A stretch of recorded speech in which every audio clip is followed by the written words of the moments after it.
أعوذ بالله من الشيطان الرجيم بسم الله الرحمن الرحيم السلام عليكم ورحمة الله وبركاته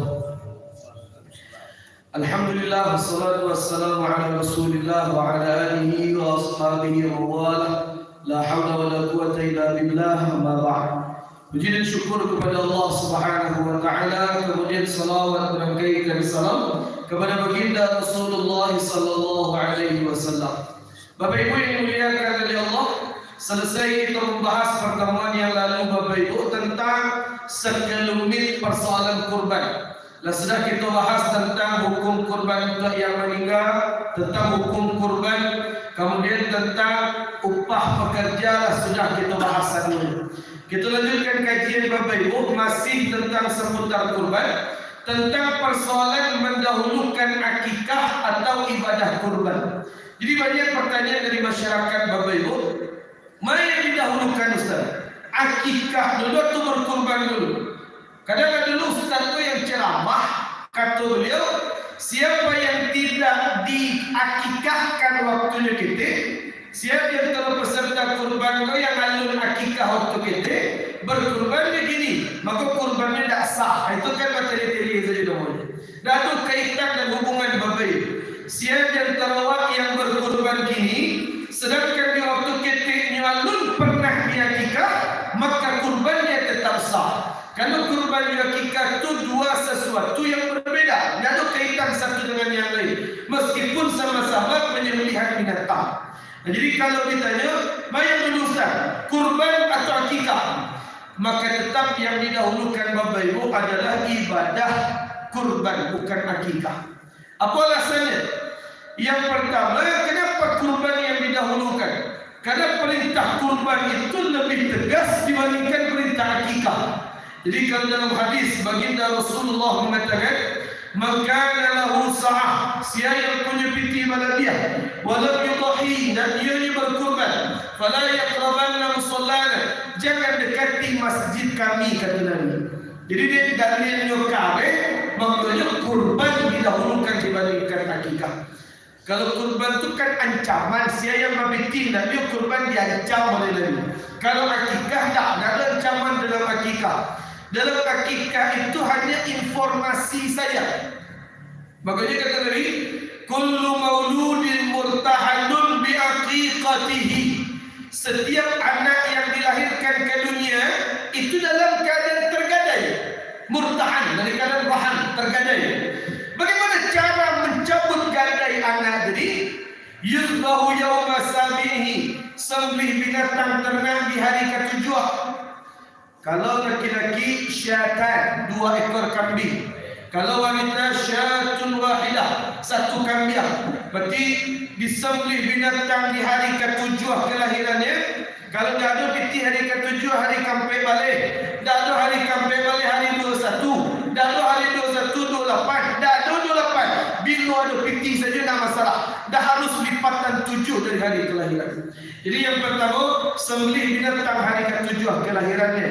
Yang kedua, wayuhlah, potong rambut. Minimal 3 helai itulah mencukupi syarat akikah. Kemudian yang ketiga, wayusamma, berikan nama yang terbaik. Jadi akikah itu sekedar informasi, tidak ada ancaman. Sedangkan kurban tadi, siapa yang dah ada kurban, jatuh kira-kira kamu sendiri. Jadi karena ancaman kurban itu besar, makanya kurban yang didahulukan dibandingkan akikah. Jadi, tapi ada kesalahan yang turun-temurun terjadi Bapak Ibu, dan itu perlu diluruskan. Kadang banyak masyarakat awal, ketika anaknya itu lahir, kan ada kebiasaan Bapak Ibu, kalau yang laki-laki diazankan, laki-laki. Jadi apanya yang anak yang baru lahir tadi diazankan yang baik. Allahu Akbar, Allahu Akbar, Allah azan. Kalau anaknya manusia dikomatkan, kan itu kebiasaan masyarakat. Laki-laki azan, manusia dikomat. Ikut kan jadi salah Bapak Ibu. Dah ada perintah serupa. Laki-laki azan, manusia dikomatkan, dah ada. Jadi ada dalilnya Bapak Ibu, dah ada. Tu baik batuannya Ustaz. Yang batuannya itu ketika cucu Nabi lahir, Hasan dan Husain lahir. Kemudian apa dalam hadis Bapak Ibu?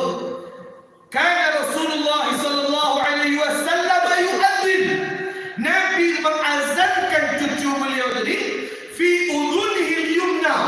telinga sebelah kanan, wa yuqima fi udunihi al-yusra, dan diqamatkan di telinga sebelah kiri. Itu betul. Jadi cucu Nabi ketika lagi Hasan Husain itu diazankan di telinga sebelah kanan, diqamatkan di telinga sebelah kiri. Rijalun wa nisa'un kilahuma sawa. Anak laki-laki dan manusia sama nak berbeza. Jadi yang betul itu azan di telinga kanan, qomat di telinga kiri. Bukan laki-laki diazankan manusia dikomatkan, tak ada seperti itu. Jadi ingat Bapak Ibu, itu yang terlanjur Pak Ustaz, tidak ada masalah. Yang lalu biarkan berlalu. Mulai kini, kalau ada anak awak, cucu kita lahir, kalau ada laki-laki atau manusia sama, azankan di telinga kanan, qomatkan di telinga kiri. Itu yang betul. Bapak Ibu, kaum muslimin, kaum muslimat yang dimuliakan oleh Allah. Jadi kalau dihadapkan dua, kurban dulu atau akikah dulu, kurban dulu. Alasan yang pertama dengan penegasan tentang kurban dari Nabi. Alasan yang kedua, bakok kurban yang didahulukan Bapak Ibu. Karena akikah itu tugas orang dari awal. Kalau orang dari awal ketika kita ketik dulu, orang tu miskin, piti dah do. Berarti perintah akikah itu gugur di situ. Sedangkan kurban itu tugas awal. Tugas awak, maknanya tugas awak yang didahulukan. Tugas orang tua dah lewat, biarkan saya. Karena beliau ada kemampuan mengakikahkan anak. Jadi kurban didahulukan, kerana itu tugas awak. Yang ketiga, bakal kurban itu didahulukan, karena kurban itu waktunya terbatas. Hanya tanggal 10, 11, 12, 13 Zulhijjah. Terbatas sampai hari Idul Adha dengan ayam tasyrik. Sedangkan akikah itu waktunya luas. Bulan Zulhijjah boleh akikah anak. Di bulan Muharram boleh. Bulan Rajab, Safar boleh. Jadi karena akikah itu waktunya luas, kurban itu muqayyad terbatas, maka kurban yang didahulukan. Bapak Ibu kaum muslimin, kaum muslimat yang dimuliakan oleh Allah Subhanahu wa taala. Ada salah satu kebiasaan di beberapa tampil Bapak Ibu. Jadi ada kebiasaan mereka, setiap tahun itu anak-anak yang jadi akikah itu dikumpulkan. Kalau sampai 7 kambing, kemudian disiapkan cik jawi. Jadi tak kambing 7 buah jadi. Contoh, anak laki-laki ada 3, anak manusia cik, sampai anak. 3 anak laki-laki, berarti 3 dikali 2 kambing, berarti 6 kambing. Tambah anak manusia sudah, cik kambing, berarti 7. Dibalilah dari masyarakat Jawi cik, boleh, tak ada masalah. Diganti 7 kambing cik Jawi boleh. Tapi ingat Bapak Ibu, kalau kesalahan cik terjadi, ada di satu tampil ketika mau ceramah ke sini. Jadi ada kebiasaan di situ, kalau kurbannya cik Jawi tidak sampai 7 orang, akhirnya dimasukkan cik untuk akikah, cik anak manusia, cik kambing. Jadi 6 di situ laki-laki, bukan laki-laki, 6 peserta niatnya untuk kurban, cik kambing untuk akikah anak manusia. Jadi genap 7 peserta, tidak bisa, bukan itulah berbeda. Jadi tujuan yang lain kurban yang cik akikah tidak bisa, terputuslah daging di dalam jawi tadi nanti. Ada jawinya untuk akikah, ada jawinya untuk kurban, tidak bisa. Jadi ingat Bapak Ibu, hati-hati tentang masalah kurban. Banyak sesuatu yang perlu kita luruskan. Banyaknya kebiasaan masyarakat yang peserta, kemudian dapatnya daging jatah peserta kupon khusus 2 kilo atau 3 kilo daging. Anaknya kabar balik minggu esok setelah penyembelihan dia dapat daging. Anaknya balik nyobia daging jatah peserta ya, dijadikan untuk catering, untuk hemat biaya. Dijadikan rendang diletak di catering, undang-undang. Kemudian para tamu jangan makan dengan daging kurbannya jadi. Dan bisa. Itu berarti sama. Dia cuma ambil keuntungan dari bagian kurban. Tak boleh menjual bagian kurban, mengambil keuntungan, tidak boleh. Yang mulia itu tidak makan, infakkan, hibahkan. 3 itu saja. Dijual, diambil manfaat tak boleh. Jadi dengan Bapak Ibu, ada pantangan-pantangan termasuk di situ kalau ada yang menggali sate atau menggali bakso, dia peserta, tapi lagi yang pesertanya 2 kilo. Kemudian jadi lagi yang 2 kilo untuk baksonya, dia jual di kedainya, batal pahala kurbannya. Ma'ajil dan udhiyatihi, fala udhiyatalah. Tak boleh mengambil keuntungan menjual dari jatah dia sebagai peserta kurban. Bapak Ibu yang dimuliakan oleh Allah Subhanahu wa taala, kemudian masalah yang banyak jadi juga masalah kuli itu yang tak henti-hentinya selesai. Jadi kuli itu banyak panitia kan menjual kuli. Kemudian dia ke fakir miskin atau dia ke nasi bungkus para pekerja. Di situ ulama beda pendapat Bapak Ibu. Dalam mazhab Imam Syafi'i,